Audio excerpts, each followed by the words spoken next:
Guys आप ये छोटा पैकेट देख रहे हो गाइज, बहुत मजेदार चीज़ है इसके अंदर। गाइज अमेजोन से आया है, इसे आज अनबॉक्स करने वाले हैं और गाइज इसके अंदर बहुत मजेदार चीज़ है। तो जल्दी से इसे अनबॉक्स करते हैं बिना देरी के। आप वीडियो को लाइक करके चैनल को सब्सक्राइब कर देना। तो गाइज जल्दी से इसे अनबॉक्स भी कर लिया गया। इसके अंदर एक और पॉलिथीन है, इसे भी खोल लेते हैं। और गाइज एक और पॉलिथीन है, इसको गाइज अंदर सामान रखा है जो मेन चीज़ है गाइज इसके अंदर है, इसे भी खोल लेते हैं और आपको दिखाते हैं इसके अंदर है क्या। तो गाइज आप देख सकते हो इसके अंदर एक ब्रश निकला है और गाइज पेन जैसा कुछ है। गाइज इसका क्या काम है गाइज, इसकी मैं अलग से एक वीडियो लेके आऊँगा, शॉर्ट वीडियो लेके आऊँगा। इसके बाद आएगी गाइज, ये पार्ट 1 है।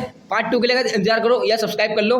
पार्ट 2 गाइज इसका यूज़ है, क्या काम करता है ये, उसका गाइज सब कुछ दिखाऊंगा आपको पार्ट 2 में। तो गाइज आप देख लो इसके अंदर एक छोटा ब्रूस है, ये किस काम आता है छोटा ब्रूस, और गाइज वो बड़ा वाला ब्रूस किस काम आता है, और गाइज ये निप किस काम आती है। तो गाइज सब चीज़ बताऊंगा। सब्सक्राइब कर लो। Bye bye and take care.